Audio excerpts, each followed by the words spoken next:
የጀመርነውን የዮሐንስ ራዕይ ምዕራፍ 9 ዛሬ እንጨርሳለን።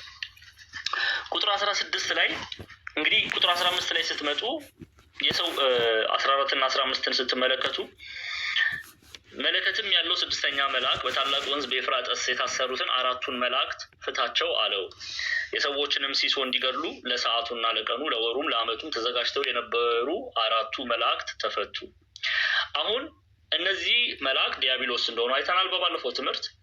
እነሱ ደግሞ የእነሱን ስራ ተፈጻሚ ለማድረግ የሚሰሩ ሌሎች ጭፍሮች አሏቸው። እነሱን ነው ዛሬ የምናየው ማለት ነው።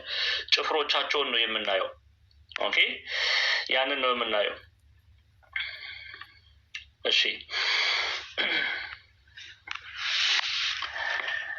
ዛሬ ቁጥር 16 ጀምሮ ነው የምንቀጥለው። ልጀምር ክርስቲያኖች ጀምሩ በሉኝ። ተዘጋጅታችኋል? ልቀጥል?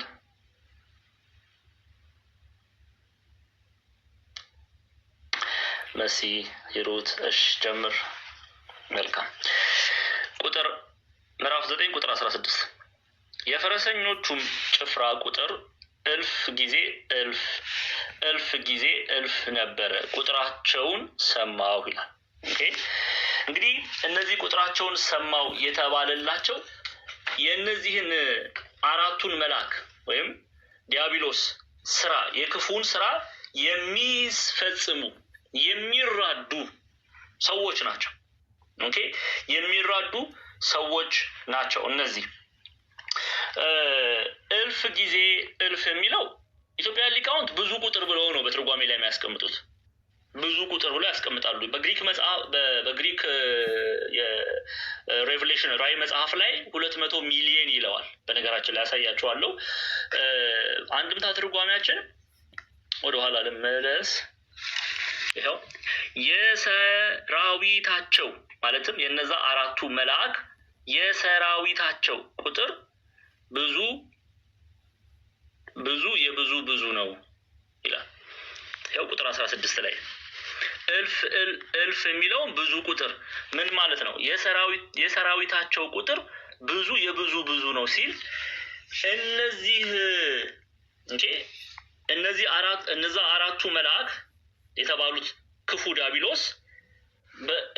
ዲያብሎስ እነርሱን የሚያግዙ የእነርሱን ግብር የሚፈጽሙ የእነርሱን ስራ የሚሰሩ እልፍ አእላፍ ብዙዎች እንደሆኑ ይገልጻል።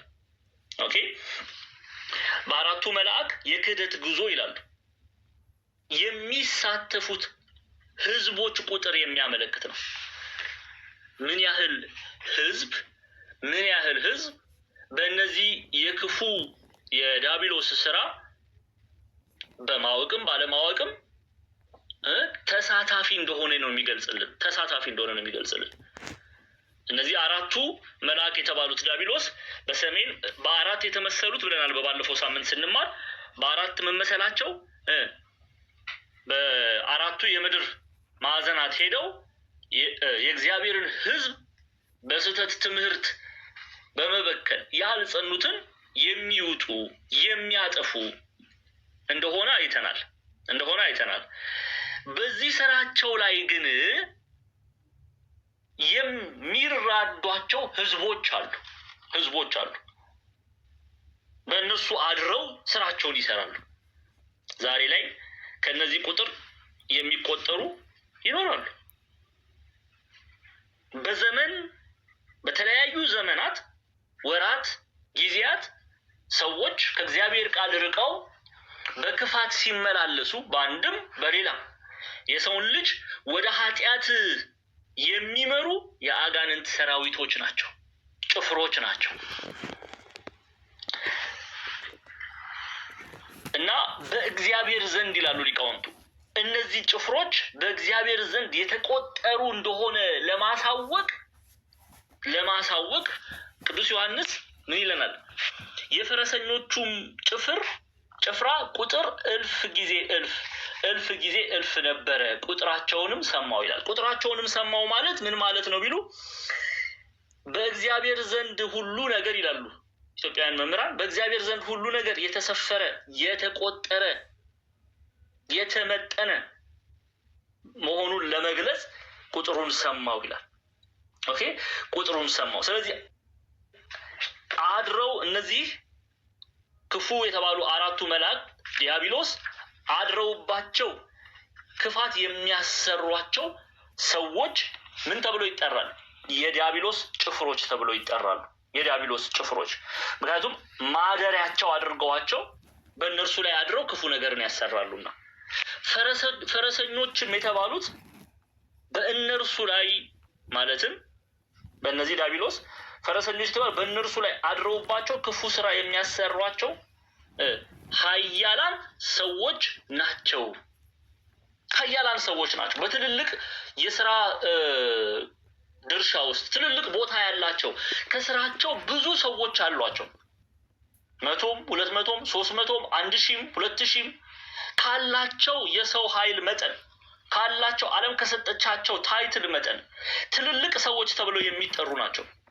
እንደነ ኔሮ የመሳሰሉ በእነርሱ ላይ አድረው ፈረሶች ኃያላን እንደሆኑ ፈረሶች ጉልበተኞች እንደሆኑ እነዚህም ሰዎች ኃያላን ጉልበተኞች ናቸው። በእነርሱ ላይ ግን ዲያብሎስ አድሮ ስራውን ያስፈጽማል። ለዚህ ቅዱስ ሲሎን የሚባሉ አቲክ ከበረሃ አባቶች መካከል የሚመደቡ አባት ናቸውና ይላሉ እግዚአብሔር መንፈስ ቅዱስ ሰላም ያለው ሰው የእግዚአብሔር ማደሪያ ይሆናል ይላል። የማን ማደሪያ ይሆናል? የእግዚአብሔር ማደሪያ ይሆናል። እግዚአብሔርም መልካም የሆነውን ነገር በእርሱ ላይ ይፈጽምበታል። የመንፈስ ቅዱስ ፍሬ ያፈራል ማለት ነው። ሰይጣንን ሰላም የሚል ግን የሰይጣን ማደሪያ ይሆናል። የሰይጣን ግብርን ይፈጽማል። የሰይጣን ጭፍራ ይሆናል ማለት ነው። ስለዚህ ቁጥራቸው ስንት ነው አለ? የፈረሰኞችም ጭፍራ ቁጥር 1000 ጊዜ 1000 1000 ጊዜ 1000 ነበረ። ቁጥራቸውን ሰማው ይላል። 1000 ጊዜ 1000 በግሪኩ ኢትዮጵያ ሊቃውንት ብዙ ቁጥር ብለው ሲያልፉ በግሪክ ላይ 200 ሚሊዮን ይለዋል። ላሳያችሁ። ይሄው the Greek Bible ላይ Revelation chapter 9 verse 16 the number of the armies of the horsemen was 200 million. አያችሁ 200 million. I heard the number of them ይላል። the number of the armies ክፉ ዲያብሎስ የሚጠቀምበት አርሚ ጭፍራ ማለት ነው። the number of the armies of the horsemen was 200 million. I heard the number of them. የቁጥሩ መብዛት የሚያሳየው ምን ያህል ሰዎች በክፋት እንደታሰሩ ነው።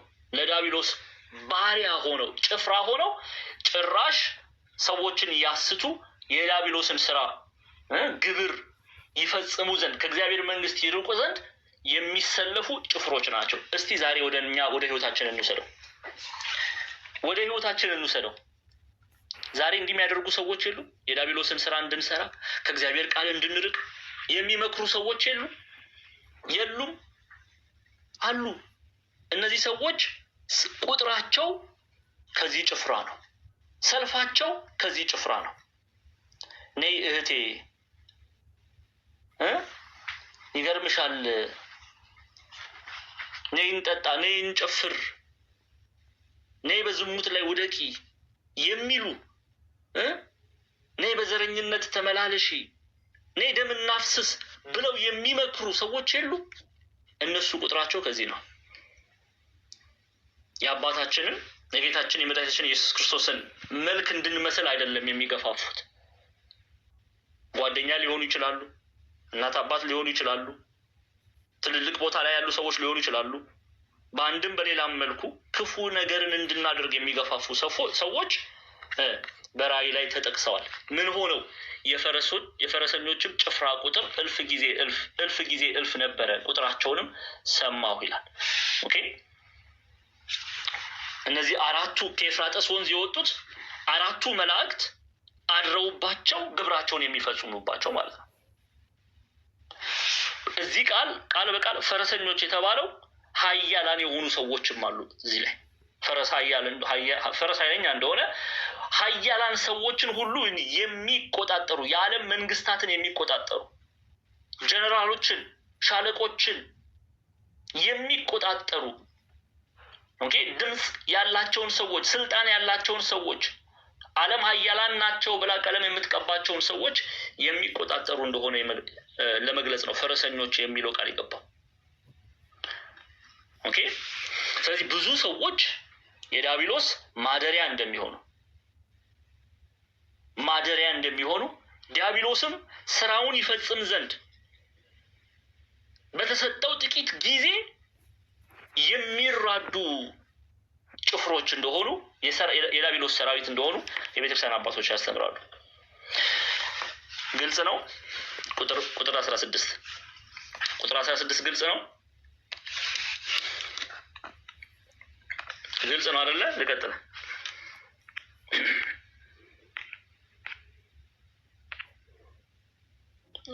ልቀጥል ወይስ ምልክት እያደረጋችሁ ፈተና ሰዓት ላይ እንዳል ዛሬ ተማሪ የት ሄዶ ነው እንዴ? 400 500 ተማሪ በአንድ ጊዜ? ቆይ ዛሬ እነትትና ናህኒ ስራ አልሰራችሁም ማለት ነው ወይስ ወንድማችን ታላቁን ያስገቡት ሰው እንዲመጣ አሉ እንዴ? እሳቸው ማስካቸውን አድርገው ካልሆነ አናስገባው። ዲያቆን ክርስቶፎሮስ እስቲ አንድ ሰው ታላቁን ላስገባው እስቲ። ወርዳለሁ። ወይ ጉድ! ተማሪዎች ራዕየ ዮሐንስን የተማርን እንደዚህ ጥፍት ቆይ አይ የለም ታላቁ ሆኛኒ። እሺ እንቀጥል። መላከ ኃይል ቀሲስ መጥተዋል።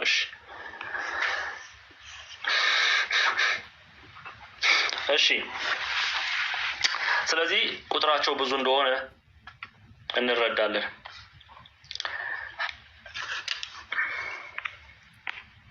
ግልጽ ነው አይደለ? ልቀጥል። ጥያቄም በኋላ ላይ ጥያቄና መልስ ላይ መፋጠጥ የለም። ራዕይ ምዕራፍ 11 እንደጨረስን ፈተና አለ። ይሄ እንድታውቁ እሺ። ቁጥር 17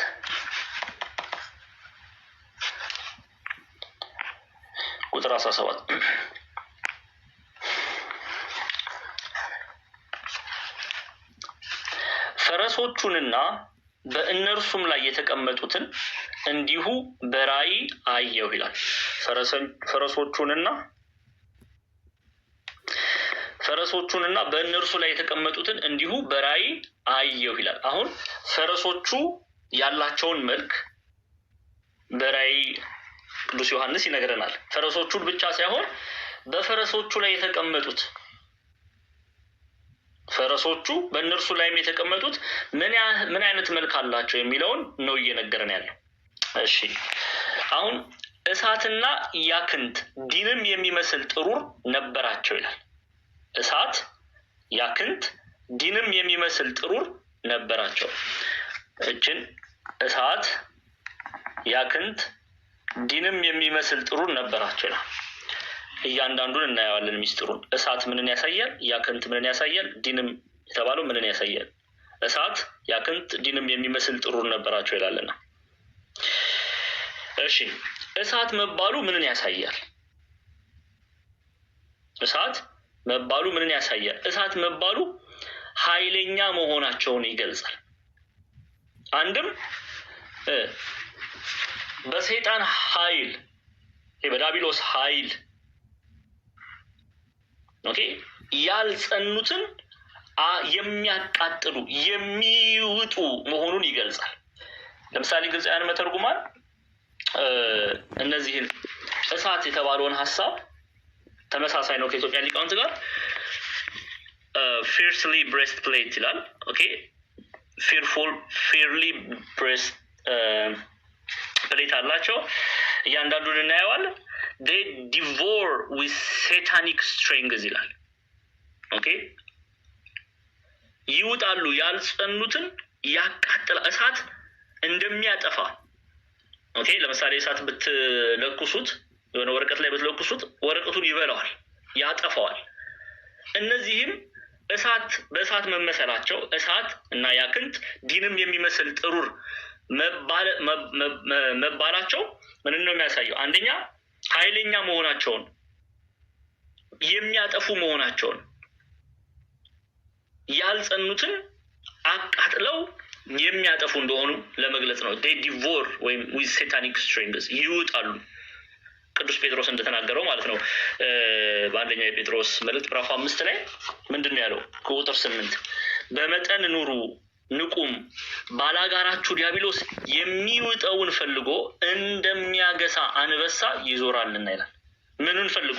በመጠን ኑሩ ንቁም፣ ባላጋራችሁ ዲያብሎስ የሚውጠውን ፈልጎ፣ የሚውጠውን ማለት ከእግዚአብሔር የሚለየውን ማለት ነው። ከእግዚአብሔር የሚለየውን፣ ከእግዚአብሔር ክብር የሚለየውን የሚውጠውን ፈልጎ እንደሚያገሳ አንበሳ ይዞራልና። በአንበሳ መመሰሉ አንበሳ ትንሽ ትልቅ አይልም፣ ዝሆን አይልም፣ ጥንቸል አይልም፣ ሁሉን እንደሚሰብር ዲያብሎስም ከሊቅ እስከ ደቂቅ ከሰማያት የወደቁትን ከዋክብት አይታቸዋል። ከሀያል ቦታ የወደቁ ከዋክብቶችን አይታቸዋል። ከሊቅ እስከ ደቂቅ ምን ያደርጋል? ይሰብራል። የአሳ ግማቱ ከራሱ ነው እንዲሉ ማለት ነው ሊቃውንት። አይምርም ማለት ነው። አይምርም። እከሌ ትንሽ ነው እከሌ ትልቅ ነው ብሎ አይደለም፣ ሁሉን የሚያጠፋ ነው። ስለዚህ ባላጋራችሁ ዲያብሎስ የሚውጠውን ፈልጎ እንደሚያገሳ አንበሳ ይዞራልና ይላል። ስለዚህ በእሳት አጥፊ በሆነ እሳት ይመሰላሉ። እሺ እንመለስ። እሳትና ያክንት ደግሞ ይላል። ያክንት ምንድን ነው ላሳያችሁ። ያክንት መጽሐፍ ቅዱስ መዝገበ ቃላት ላይ ታገኛላችሁ። ያክንት በመጽሐፍ ላይም እናየዋለን። ያክንት ሰማያዊ ቀለም ያለው የከበረ ድንጋይ ነው። ራዕይ ምዕራፍ 21 ቁጥር 20 ላይ እናየዋለን። ሰማያዊ ምን ያለው ቀለም ያለው ሰማያዊ ቀለም ያለው የከበረ ድንጋይ በራዕይ 21 ላይም እንመለስ አንዴ። ራዕይ 21 ቁጥር 20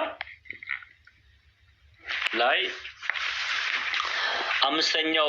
አምስተኛው ሰርዶንክስ፣ ስድስተኛው ሰርዲዮስ፣ ሰባተኛው ክርስቲሎቤ፣ ስምንተኛው ብሪሌ፣ ዘጠነኛው ወራውሬ፣ አስረኛው ክርስፕራስስ፣ 11ኛው ያክንት፣ 12ኛው አሜቴስጢኖስ ነበረ። ኦኬ እነዚህ በብዙ ጊዜ በሰማያዊውን ክብር ለመግለጽ የእግዚአብሔርን ክብር ለመግለጽ የተጠቀሱ ማዕድናት ናቸው። ኦኬ በብሉይ ኪዳንም ላይ ይሄንን ክፍል እናያለን፣ አይተናልም ከዚህ በፊት የእግዚአብሔርን ክብር ለመግለጽ የሚጠቀሱ ማዕድናት ናቸው። ኦኬ ማዕድናት ናቸው።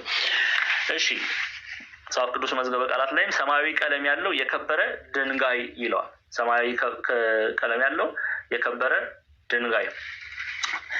እሺ ለምንድን ነው በዚህ የተመሰሉት እነዚህ ሐሰተኞች? እሳትና ያክንት ዲንም የሚመስል ጥሩር ነበራቸው ይላል። እሳትና ያክንት ዲንም። እሺ ያክንት ምን ብያቸዋለሁ? ሰማያዊ ቀለም ያለው የከበረ ድንጋይ ነው አይደለ? ሰማያዊ ቀለም ያለው። ያክንት በዚህ መልኩ መገለጻቸው ሰማያዊያን መስለው ነው የሚቀርቡት። ያክንት የከበረ ድንጋይ የከበረ ማዕድን ነው። የእግዚአብሔርን ክብር ለመግለጽ ከሚጠቀሱ ማዕድናት መካከል ነው። ሰማይቷን ኢየሩሳሌም ለመግለጽ ከሚጠቀሱ ማዕድናት መካከል ነው። እነዚህም እሳትና ያክንት ዲንም መባሉ ያክንት መባሉ ሰማያውያን ነን ብለው ነው የሚመጡት። ምድራውያን አይደለንም ማለትም የእግዚአብሔርን ሐሳብ ይዘናል ብለው ነው የሚመጡት።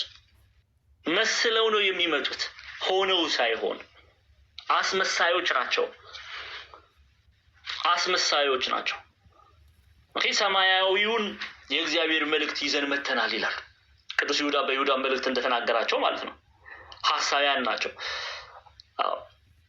ቅዱስ ጳውሎስም በሁለተኛ ቆሮንቶስ ላይ ወደ ቆሮንቶስ በላከው ሁለተኛ መልእክት ምዕራፍ 11 ላይ ከቁጥር 14 ተመልከቱ።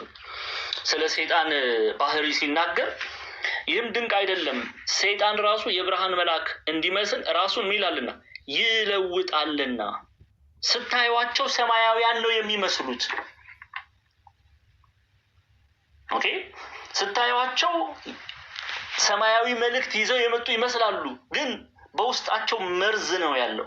በውስጣቸው የሚገድል የሚያጠፋ መርዝ ነው ያለው። ራሳቸውን የብርሃን መልአክ መስለው ነው የሚገልጡት። ስለዚህ በያክንት ይመሰላሉ፣ ሰማያዊያን መሆናቸውን ለመግለጽ ማለት ነው። እሺ እንቀጥል።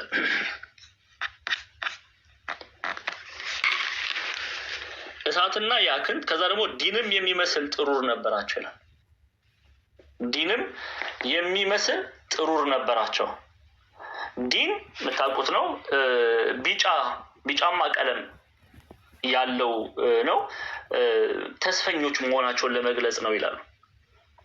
ኦኬ፣ ባለ ተስፋዎች መስለው ተስፋ የሌላቸው ናቸው፣ ግን ተስፋ እንዳላቸው መስለው ይገለጣሉ። በተለይ ምዕራፍ 12 ላይ ምዕራፍ 11 እና 12 ላይ ስንደርስ የምናነሳው ነጥብ አለ። የቤተክርስቲያናችን አባት ኢትዮጵያ ሊቃውንት በተለይ ስለ ሐሳዊው መሲህ ሲያነሱ ይሄን ክፍል አጥንቅ እዚህ ባነሳውም ደስ ይለኛል፣ ምንም ችግር የለውም። ስለ ሐሳዊው መሲህ ሲያስተምሩ እናቱ እሱ ጌታችን መድኃኒታችን ኢየሱስ ክርስቶስ እናታችን ቅድስት ድንግል ማርያም በድንግልና ጸንሳ በድንግልና እንደወለደችው የሐሳዊው መሲህ በድንግልና ጸንሼ በድንግልና ወለድኩ ትለዋለች። ግብሩ የራሱ የለው፣ ኮፒ ማድረግ ነው። የክፉ መንፈስ ግብር ኦኬ፣ ማስመሰል ነው፣ ኮፒ ማድረግ ነው። እና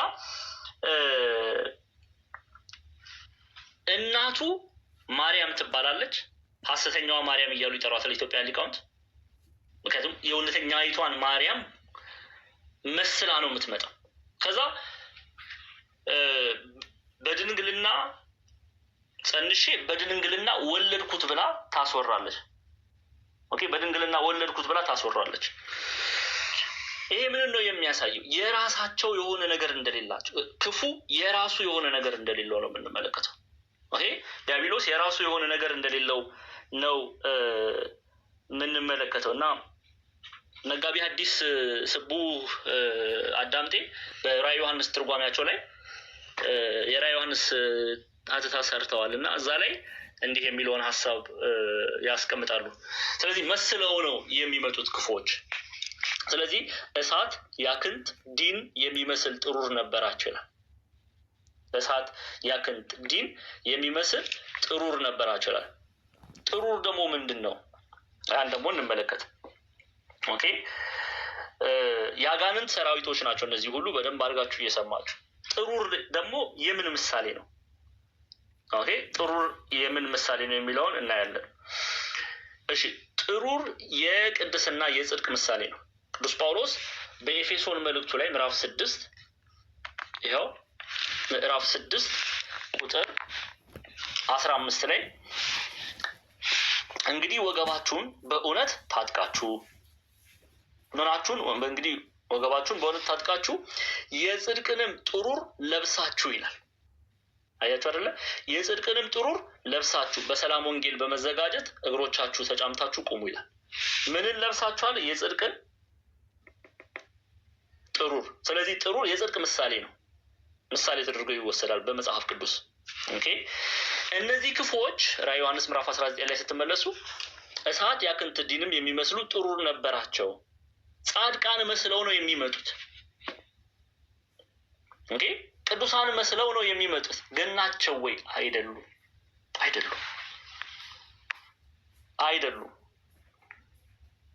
ኦኬ፣ ክፉዎች መስለው ነው የሚገለጡት። መልካም መስለው ነው የሚገለጡት። ክፉዎች ናቸው፣ ነጣቂ ተኩላዎች ናቸው። ብዙ ጊዜ ምሳሌ በተለይ በመጽሐፍ ቅዱስ ላይ ምሳሌ አድርገን የምናነሳው ኒቆላዎስን ነው። ኒቆላዎስ ዲያቆን ነው፣ በሐዋርያት እጅ ነው የተሾመው። ግን ትምህርቱ የቤተክርስቲያን ትምህርት አይደለም። የስህተት ትምህርት ያስተምር ነበር። በተለይ በታናሿ ኤዥያ ላይ ተርኪ፣ ምዕራባዊ ቱርክ ይህንን የስህተት ትምህርት ያስተምር ነበር። እሱ የሚከተሉ ኒቆላውያን የተባሉ ይጠራሉ። በክደት ትምህርት የሚመላለሱ ማለት ነው።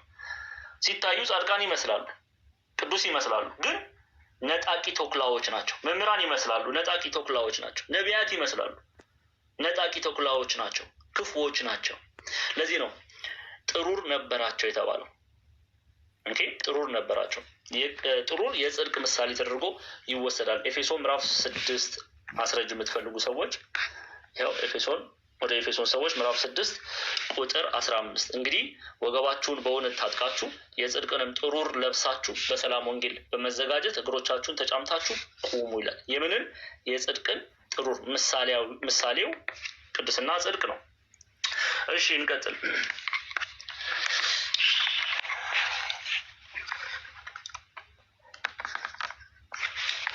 የፈረሶቹም ራስ እንዳንበሳ ራስ ነበር ይላል። የፈረሶቹም ራስ እንደምን ራስ? እንዳንበሳ ራስ ነበረ ይላል። እንደምታዩት ይህን በደንብ ለማሳየት ይኸው እንዲህ ነው በቃ መልካቸው ማለት ነው። ፈረሶች ናቸው። ራሳቸው ግን የአንበሳ ይመስላል። የአንበሳ ፈረስ ነው የሚመስለው ፈረሱ ማለት ነው። ፊታቸው ምንን ያሳያል? ይሄን እንመለከታለን። እሺ ግብፃውያን መተርጉማንን እንመልከትና እንሂድ። እያንዳንዱን እሳት መባሉ ቅድም አይተናል። they devour with satanic strings በዲያብሎስ ኃይል የሚውጡ የሚያጠፉ መሆኑን ይገልጻል። ከዛ በኋላ ያክንት የሚለውን for the breastplates appear as if they were heavenly and are by God permission ይላል። ሰማያዊ ብለን አይተናል። ኢትዮጵያ ሊቃውንትም ግብፃውያን መተርጉማንም አንድ አይነት ሀሳብ ነው የሚያነሱት። ሰማያዊያን መስለው ነው የሚገልጹት። for the breastplates appear as if they were heavenly ናቸው አይደለም፣ they were አስመስለው ማለት ነው። they were heavenly and are by God's permission በእግዚአብሔር ፈቃድ የመጡ መስለው ነው የሚገለጹት።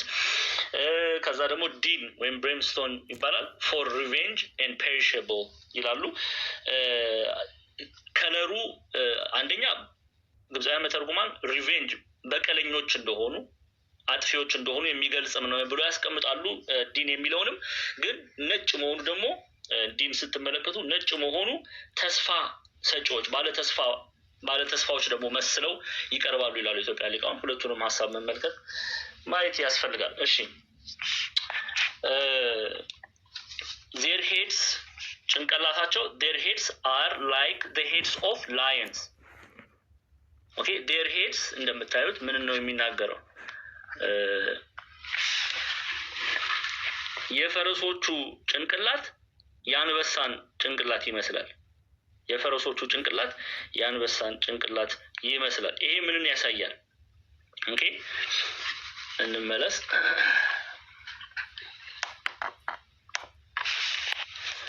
Their heads are like the heads of lions. They do not stop devouring. ምን ማለት ነው? ማጥፋት መዋጥ አያቁሙ። አያቁሙ። ማጥፋት መዋጥ አያቁሙ። በቃኝ አያቁሙ። ቢቻላቸው ዓለም ሁሉ ከክርስቶስ ቢርቅ ነው የነሱ ደስታ፣ የነሱ ሐሴት። ሁል ጊዜ ለጥፋት የተራቡ ናቸው። ሁል ጊዜ ለጥፋት ያጋሳሉ። ሁል ጊዜ የሚውጡትን ፈልገው ይዞራሉ። እኛ ተኝተናል አይደለም? አዎ። እነሱ ግን ሁል ጊዜ ለጥፋት ይተጋሉ። እኔ በጣም የሚገርመኝ ነገር ነው። እኛ አሸናፊዎች ተብለን በክርስቶስ ክርስቲያን ተብለን እኛ ተኝተናል። እነሱ ግን ሁል ጊዜ እኛን ለማጥፋት፣ ሁል ጊዜ ከእግዚአብሔር ለማራቅ፣ ሁል ጊዜ ለመዋጥ በመካከላችን ይዞራሉ። አንደኛ ጴጥሮስ ምዕራፍ 5 ላይ እንደሚናገረው ቅዱስ ጴጥሮስ በመጠን ኑሩ ንቁም፣ ባላጋራችሁ ዲያብሎስ የሚውጠውን ፈልጎ እንደሚያገሳ አንበሳ ይዞራልና። አንድ አይደለም፣ በቃኝ ብሎ አይደለም። ቢቻለው ዓለምን ሁሉ ከእግዚአብሔር ቢለይ መሻቱ ነው። ቢቻለው ሕዝብን ሁሉ ከእግዚአብሔር ቢለይ መሻቱ ነው። ስለዚህ ዲያብሎስ የሚውጠውን ፈልጎ እንደሚያገሳ አንበሳ ይዞራል ተብሏል። ይዞራልና ስለዚህ የፈረሶቹ ጭንቅላት በምን ተመሰለ? በአንበሳ ተመሰለ። ኦኬ እሺ እንቀጥል። ከአፋቸውም እሳት፣ ጢስ፣ ዲንም ወጣ ይላል። ከምናቸው? ከአፋቸው እሳት፣ ጢስ፣ ዲንም ወጣ። እሳት፣ ጢስ፣ ዲንም ወጣ። እሳት፣ ጢስ፣ ዲን ምንን ነው የሚያሳዩት? ፍርድን የሚያሳይ ነው። ለምሳሌ የእግዚአብሔርን ፍርድ አንዱ የእግዚአብሔርን ፍርድ ያሳያል። የእግዚአብሔርን ፍርድ ለምሳሌ በዘፍጥረት ምዕራፍ 19 ላይ ስትመለከቱ ኦሪት ዘፍጥረት ምዕራፍ 19 ቁጥር 24 ላይ ለእግዚአብሔር ያልታዘዙትን ከእግዚአብሔር ዘንድ ምንን አዝንቦ ነው ያጠፋው? ይኸው እግዚአብሔርም በሰዶምና በገሞራ ላይ ከእግዚአብሔር ዘንድ ከሰማይ እሳት፣ ዲን አዘነበ። ከዛስ እነዚያም ከተሞች በዙሪያቸውም ያለውን ሁሉ በከተሞቹም የሚኖሩትን ሁሉ የምድርንም ቡቃያ ሁሉ ገለበጠ። እግዚአብሔር ጥፋት ሰው ልጅ ስላጠፋ በኃጢአት ስለተመላለሰ በበደል ስለተመላለሰ ከእግዚአብሔር ዘንድ እግዚአብሔር እሳትን ዲንን አዝንቦ ያንን ኃጢአተኛ ከተማ በኃጢአት የተጨማለቀውን ከተማ ምን አለ? ደመሰሰው፣ አጠፋው። የእግዚአብሔርን ፍርድ ያሳያል። እንዲሁም ያ ላልታዘዙ ሰዎች በበደላቸው ምክንያት የደረሰባቸው ፍርድ ነው፣ ሰዶም ገሞራ። እነዚህ ግን እንመለስ በራዕይ መጽሐፍ ላይ ከአፋቸው እሳት፣ ጢስ፣ ዲንም ወጣ የተባለላቸው እነዚህ ለዲያብሎስ ተገዢ የሆኑ ሰዎች ከአፋቸው እሳት፣ ጢስ፣ ዲን የተባለ ጥፋትን አውጥተው የስህተት ትምህርት ሊሆን ይችላል፣ ክፋት ሊሆን ይችላል፣ ብቻ ከአንደበታቸው በሚወጣው ሰዎችን ከእግዚአብሔር እንደሚለዩ በማባበል ይሆናል። አንዳንዱ ኢትዮጵያውያን ሊቃውንት ሲናገሩ የሴት ልጅ ዊክነስ ወይም ድካሟ ጆሮዋ ነው ይላል። ጆሮዋ ነው፣ የተነገራትን ታምናለች። ይመጡና የኔ እናት እንደዚህ ይሉና ሰዎች ከዛ በዝሙት እንድትወድቅ በኃጢአት እንድትወድቅ ከእግዚአብሔር እንድትለይ ያደርጋሉ። አሉ አይደል? እንደዛ የሚያደርጉ።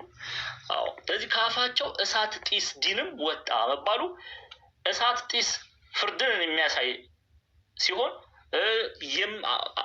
ለምሳሌ ዘፍጥረት ላይ እንዳየነው ዘፍጥረት 19 ላይ ሰዶም ገሞራ በዙሪያ ያሉ ከተሞች እንደጠፉ እነዚህም ክፎች የሚመጡት ለማጥፋት ነው፣ ለመደምሰስ ነው። ማጥፋት መደምሰስ ስንል ከእግዚአብሔር ለመለየት ነው እያለን ነው ቅዱስ ዮሐንስ በራእዩ ላይ ማለት ነው። ኦኬ በራእዩ ላይ እሳት መባሉ በስህተት ትምህርታቸው ከእግዚአብሔር ይለያሉ። ከዚህ በላይ ጥፋት አለ እንዴ? የለም አይደል? የለም። ከዚህ በላይ ጥፋት የለም።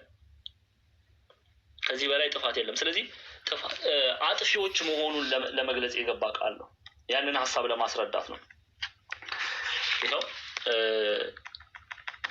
ግብፃውያን መተርጉማንም ኢትዮጵያን ሊቃውንትም አንድ አይነት ሀሳብ ነው የሚያስቀምጡት። ፋየር ስሞክ ኤንድ ብሪምስቶን comes out of their mouths. Their purpose ምክንያታቸው is to burn and to disperse ማቃጠልና መበተን ነው፣ ማጥፋት ነው። ለምሳሌ እነ ኔሮ ቢነሱ ሮማውያን ቄሳሮች ተነስተው ክርስቲያኖች ላይ እጅ ቢጭኑ ምንድን ነው ያደረጉት? ግብራቸው ምንድን ነው? ለማጥፋት ነው፣ ለመግደል ነው፣ ለመደምሰስ ነው፣ ክርስቲያኖችን ለመበተን ነው። ሳውል በሚል ማንነቱ ቅዱስ ጳውሎስ ሐዋርያት ሥራ ምዕራፍ 9 ላይ ምንድን ነው ያደርግ የነበረው? እስቲ እንመልከት። ያው ሐዋርያት ሥራ ምዕራፍ 9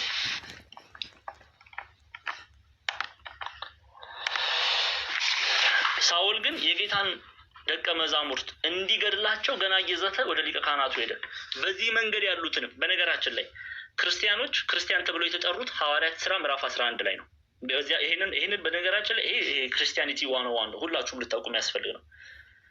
ክርስቲያን ተብለው የተጠሩት ክርስቲያኖች ሐዋርያት ሥራ ምዕራፍ 11 ቁጥር 26 ላይ ነው። ላሳያችሁ። ሐዋርያት ሥራ ለመጀመሪያ ጊዜ ምዕራፍ 11 ቁጥር 26 ይኸው ባገኘውን ጊዜ ወደ አንጾኪያ መጣው በርናባስ ሳውልን ማለት ነው። ወደ ጠርሴስ ሄዶ ነበር ሊፈልገው። ባገኘውም ጊዜ ወደ አንጾኪያ መጣው ካለ በኋላ በቤተ ክርስቲያንም 1 ዓመት ሙሉ ተሰበሰቡ፣ ብዙ ሕዝብንም አስተማሩ። ደቀ መዛሙርቱም መጀመሪያ በአንጾኪያ ምን ተባሉ? ክርስቲያን ተባሉ። ሐዋርያት ሥራ ምዕራፍ 11 ቁጥር 26። ከዚህ በፊት ክርስቲያን ተብሎ አይደለም የሚጠሩት። ምን ተብሎ ነው የሚጠሩት? ደቀ መዝሙር ተብሎ ይጠራሉ። ሌላስ? የዚያ መንገድ ሰዎች ተብሎ ይጠራሉ። ይኸው ሐዋርያት ሥራ ምዕራፍ 9 አስረጅ ልስጣችሁ ቁጥር 1 በዚቹ አጋጣሚ ይሄን እንድታውቁ ቁጥር አያችሁ። በዚህ መንገድ ያሉትን በዚህ መንገድ ምን ማለት ነው? እኔ ሕይወትም መንገድም ነኝ ስለሚል ክርስቶስ እንዲህ ብሎ ስላስተማረ በዚህ መንገድ ተብለው ይጠራሉ የክርስቶስ ተከታዮች። ኦኬ፣ ደቀ መዛሙርት ተብለው ይጠራሉ፣ በዚህ መንገድ ተብለው ይጠራሉ። ይሄን እንድታውቁ ያስፈልጋል፣ ክርስቲያን ተብሎ ከመጠራታቸው በፊት። ለዛ ነው ሉቃስ ምዕራፍ 9 ላይ በዚህ መንገድ ያሉትንም የሚለው። መንገድ በዚህ መንገድ ሲል ይሄ መንገድ ምናምን የተቀለሰ መንገድ ምናምን እንዳታስቡ። ኦኬ፣ በዚህ መንገድ የቀድሞ የክርስቲያኖች መጠሪያ ስም ነው።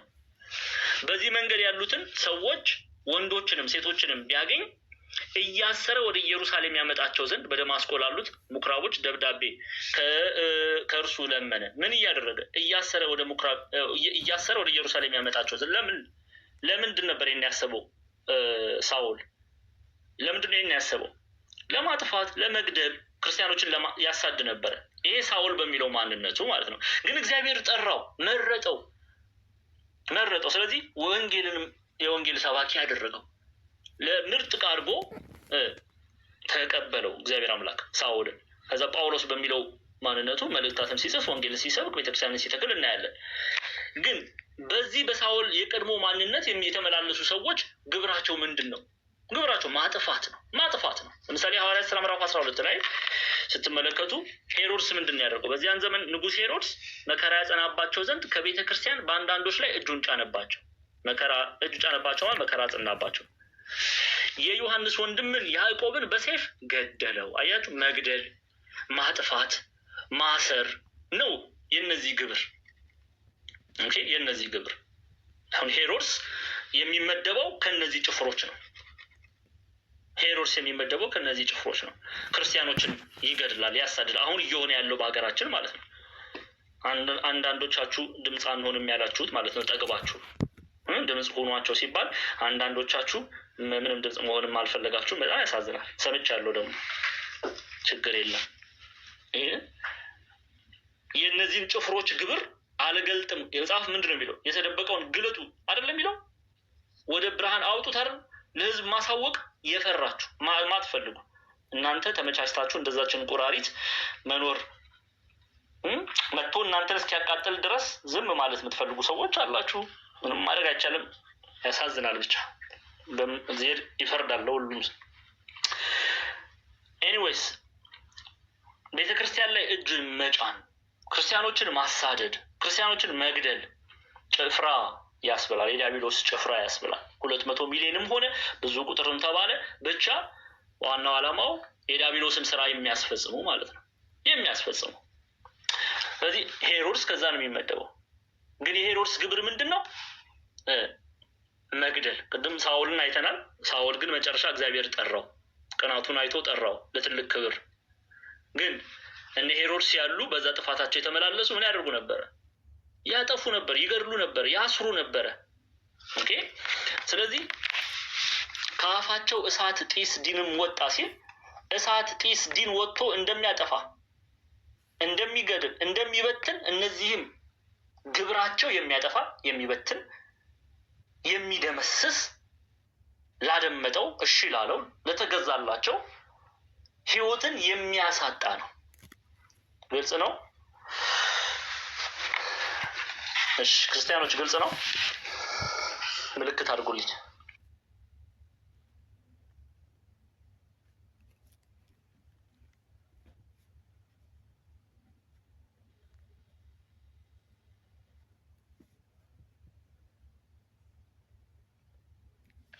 መልካም ግልጽ ነው እያላችሁ ነው። እንቀጥል። ከአፋቸውም በወጡት በእሳቱና በጢሱ በዲኑ በእነዚህ 3 መቅሰፍቶች የሰዎች ሲሶ ተገደለ። አያችሁ አይደለ? ከአፋቸውም በወጡት በእሳቱና በጢሱ በዲኑ በእነዚህም 3 መቅሰፍቶች የሰዎች ሲሶ ምን አለ? ተገደለ። 1/3 ተገደለ ማለት ነው። 1/3 ባለፈው ሂሳብ ስንሰራ አይታችኋል። ምሳሌ 1 ሚሊዮን ኦኬ፣ በጊዜው ዝም ብለን 2 ሚሊዮን ካልኩሌተር ላጣና 2 ሚሊዮን ሰው ቢኖር በእነዚህ ክፎች በ3 ብታካፍሉት 1/3 ሲሶ አይደለ? ይኸው የሚያህሎ ይጠፋል ማለት ነው። ኦኬ 666,666 ይጠፋል ማለት ነው። በ2 ሚሊዮን ብታበዙት በ3 ሚሊዮን እና እስቲ 10 ሚሊዮን አድርገን እናያዘው። 10 ሚሊዮን ህዝብ ቢኖር ምን ያህሉ ይጠፋል? በ3 እናካፍለው። ይኸው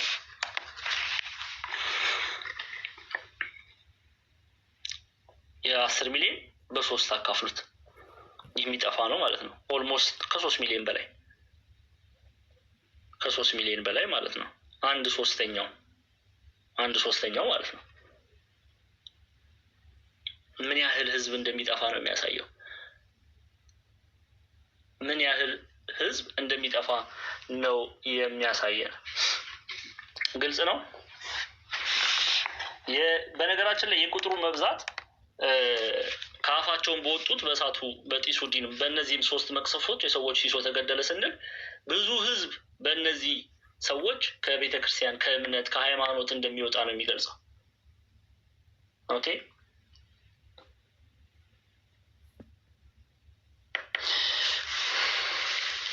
እሺ ቁጥር 19 እና እንጨርሳለን። ቁጥር 21 ያለው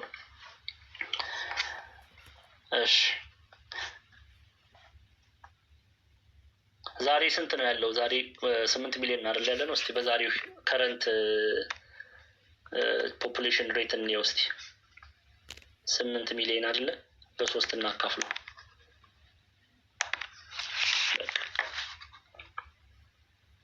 ምን ያህል ህዝብ እንደሚጠፋ ነው የሚያሳየን። እግዚአብሔር አምላክ ይጠብቃል። እግዚአብሔር አምላክ ይጠብቃል። እሺ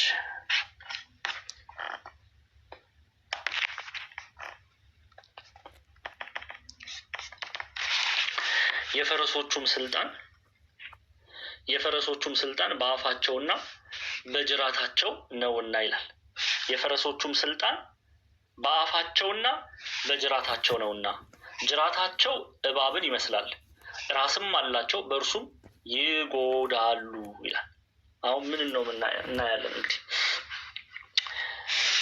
የፈረሶቹም ስልጣን በአፋቸው በጅራታቸው ነውና፣ ስልጣን ማለት ሰውን የሚያጠፉበት ኃይላቸው ብርታታቸው በአፋቸውና በጅራታቸው ነው። በአፋቸውና በጅራታቸው ነው። በአፋቸው የስህተት ትምህርት በማስተማር እግዚአብሔር መንግስት ያደርጋሉ።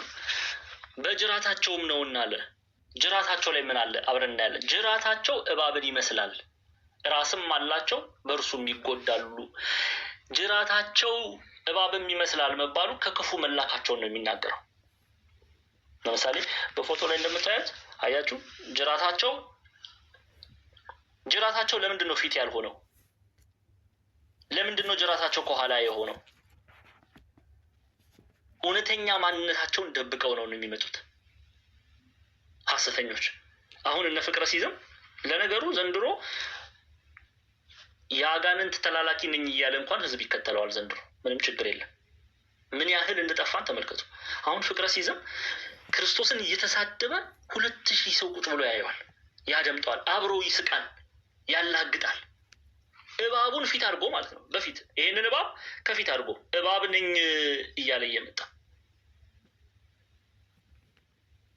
ኦኬ፣ ከአጋንንት ነኝ እያለ እየመጣ ክርስቶስን እየተሳደበ እየመጣ እንኳን ብዙ ሰው ይከተለዋል። ተመልከቱ እንግዲህ ምን ያህል እንደጠፋን በዚህ መመዘን ይቻላል። ግን ኤኒዌይስ እነዚህ ኃያላን ከጀርባቸው ነው። ለምን አንድም መላካቸው ከክፉ መሆኑን ለመግለጽ ነው። ከዲያብሎስ የተላኩ መሆናቸውን ለመግለጽ ነው። ኦኬ፣ ከዲያብሎስ መሆን አስመሳዮች መሆናቸውን ለመግለጽ ነው። አስመሳዮች እውነተኛ ባህሪያቸውን ደብቀው የሚመጡ መሆናቸውን ለመግለጽ ነው። ቅዱሳን ከእግዚአብሔር የሆኑ ቅዱሳን በግንባራቸው ላይ ነው የእግዚአብሔር ስም የታተመላቸው። ለምን? ሰው እንዲያይላ ሰው እነ እስጢፋኖስ በአደባባይ ላይ ይመሰክራሉ ስለ ክርስቶስ። ግንባራቸው ላይ ተመልከቱ። የሰይጣንንና ከእግዚአብሔር የሆነና ከእግዚአብሔር ያልሆነ የሚለየው በዚህ ነው። ተመልከቱ። ከእግዚአብሔር የሆነ አያስመስልም። ኦኬ፣ አያስመስልም። ከእግዚአብሔር የሆነ አያስመስልም። ከእግዚአብሔር የሆነ ግን ያስመስላል። በደንብ አድርጋችሁ ከእግዚአብሔር ያልሆነ ያስመስላል፣ ከእግዚአብሔር የሆነ አያስመስልም። ከእግዚአብሔር ያልሆነ ሁልጊዜ መገለጫው ማስመሰል ነው። ያልሆነውን ነኝ ብሎ መምጣት ነው። ከእግዚአብሔር የሆነ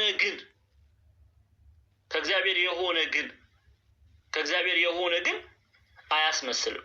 በግልጽ ነው የሚመጣው። ምንም የሚደብቀው ነገር የለም። ስለ ክርስቶስ በአደባባይ ላይ ይመሰክራል። ተመልከቱ።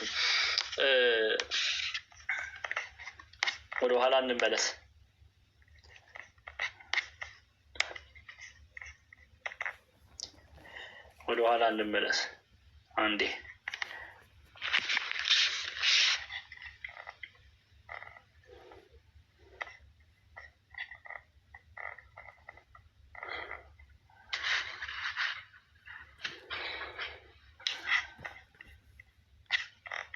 እሺ፣ አሁን የእግዚአብሔር ሕዝብ ተመልከቱ አላችሁ። ግን እየሰማችሁ ነው አይደለ? እየተማራችሁ ነው። እስቲ አንድ ቁጥር አላችሁ አይደለ? እየሰማችሁ ነው? እሺ። አይ ድንገት ማዳም ጠርታችሁ ከሄደች ብዬ ነው። እሺ፣ የዮሐንስ ራዕይ ምዕራፍ 7 ቁጥር 3 ተመልከቱ።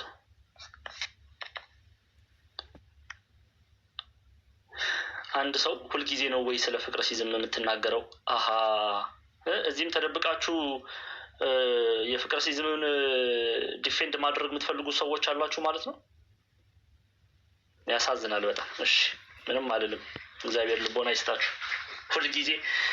ሁሌ ነው እንጂ የምንናገር ሁሌ ስለ መናፍቃኑስ ሁሌ ስለ እስላሞች አንናገርም። እንደዚህ ቤት አዝኛለሁ፣ በጣም አዝኛለሁ። እሺ እግዚአብሔር ምንም አልልም።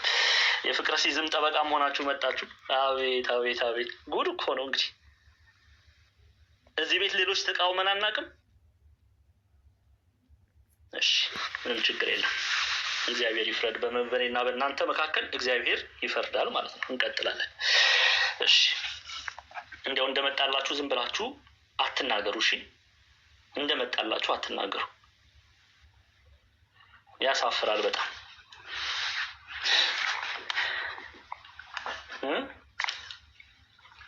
እንቀጥል። የዮሐንስ ራዕይ ምዕራፍ 7 ቁጥር 3 ዮሐንስ ራዕይ ምዕራፍ 7 ቁጥር 3 የአምላካችንን ባሪያዎች ግንባራቸውን እስክናትማቸው ድረስ ምድርንም ቢሆን ወይም ባህርን ወይም ዛፎችን አትግዱ አላቸው። የአምላካችን ባሪያዎች ግንባራቸውን እስክናትማቸው ድረስ ምድርም ቢሆን ወይም ባህርም ወይም ዛፎችን አትግዱ አላቸው ይላል። ምናቸውን እስክናትማቸው ድረስ ነው የተባለው? ግንባራቸውን። ፊት ለፊት ነው የሚቃወሙት፣ ፊት ለፊት ነው የሚመሰክሩት። እነ እስጢፋኖስ የእግዚአብሔር የሆኑት አያፍሩም። በሚያመልኩት አምላክ አያፍሩም። በክርስቶስ አደባባይ ላይ ነው የሚናገሩት። እነዚህ ሐሰተኞች ግን ያፍራሉ። ማንነታቸውን ደብቀው ነው የሚመጡት። እባብ የሆነ ባህሪያቸውን ከጀርባው አድርገው ነው የሚመጡት። እንደ ዛሬዎቹ መናፍቃን ሐሰተኞች ሁሉ ማለት ነው። መስለው ነው የሚመጡት። የበግ ለምድ ለብሰው ነው የሚመጡት። ነን ብለው ነው ጻድቅ ነን ብለው ነው የሚመጡት እንጂ ጻድቃን አይደሉም። ቅዱሳን ነን ብለው ነው የሚመጡት፣ ቅዱሳን አይደሉም። ሐዋርያት ነን ብለው ይመጣሉ፣ ሐዋርያት አይደሉም። ነቢያት ነን ብለው ይመጣሉ፣ ነቢያት አይደሉም። ዛሬ እንደ ሐሰተኛ ነቢያት እንዳሉት ማለት ነው። ስለዚህ እንመለስ በራእይ መጽሐፍ ላይ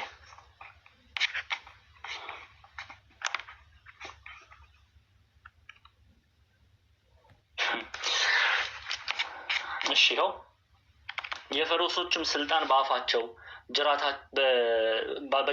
በአፋቸውና በጅራታቸው ነው፣ ጅራታቸውም እባብን ይመስላልና ይላል። አያቸው አይደለ? በጅራታቸው እባብ የሚመስል መልክ አለው። አጥፊዎች መሆኑን ለመግለጽ ነው እንደዚህ ማለት ነው። እሺ ግልጽ ነው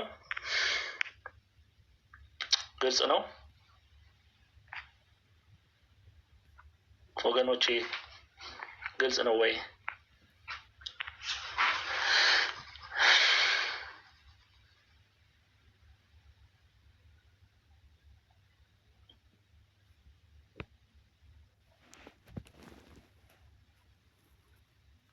እሺ በኋላ ፈተና ላይ ሌላ ነገር እንዳትጽፉ። ግልጽ ነው። እንቀጥል።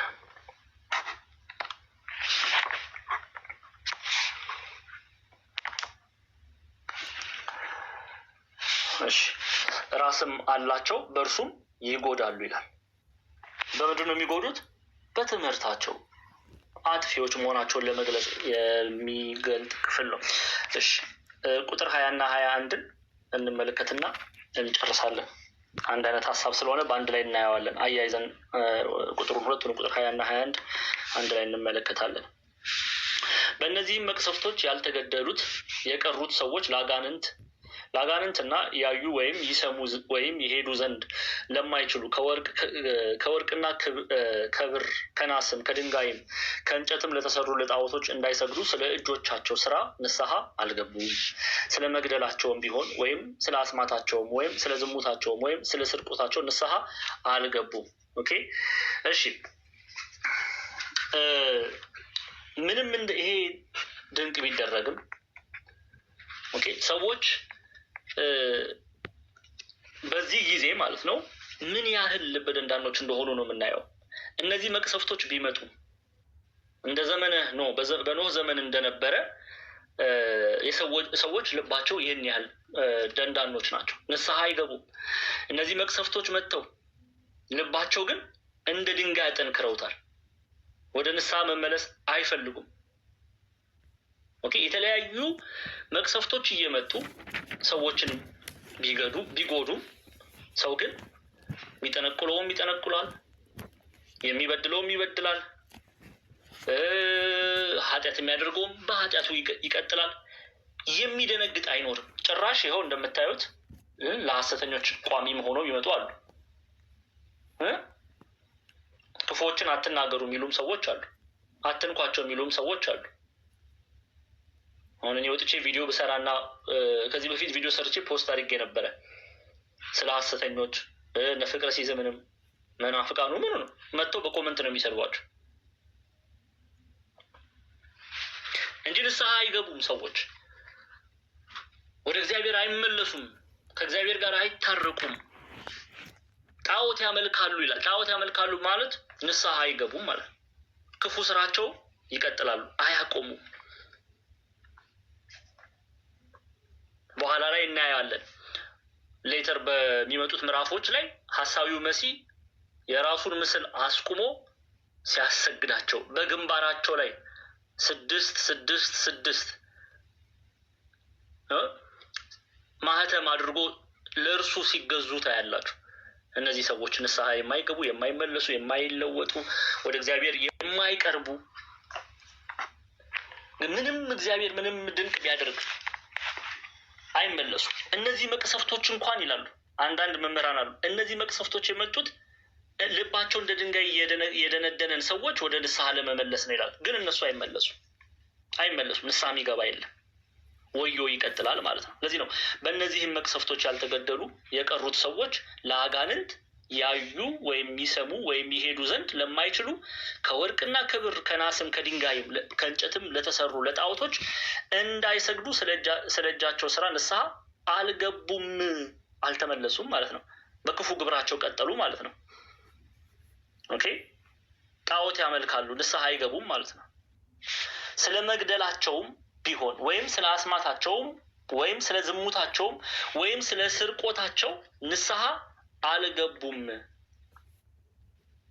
መቅሰፍቱ እየመጣ ያለው መቅሰፍት፣ እየደረሰ ያለው መቅሰፍት፣ ጥፋት አስደንግጧቸው ወደ እግዚአብሔር አይመለሱም። በክፉ ስራቸው ይቀጥላሉ ማለት ነው። እነዚህ በክፉ ስራቸው የቀጠሉት በኋላ ላይ በተለይ ምዕራፍ 11 ላይ ስትመጡ ምዕራፍ 10 ምዕራፍ 11 ላይ ስትመጡ ራዕይ ምዕራፍ 11 ላይ 11 12 13 እያልን ስንሄድ ለጣዖት ሲሰግዱ፣ ለሐሳዊው መሲህ ሲሰግዱ፣ ምስል አቁመው ሲሰግዱ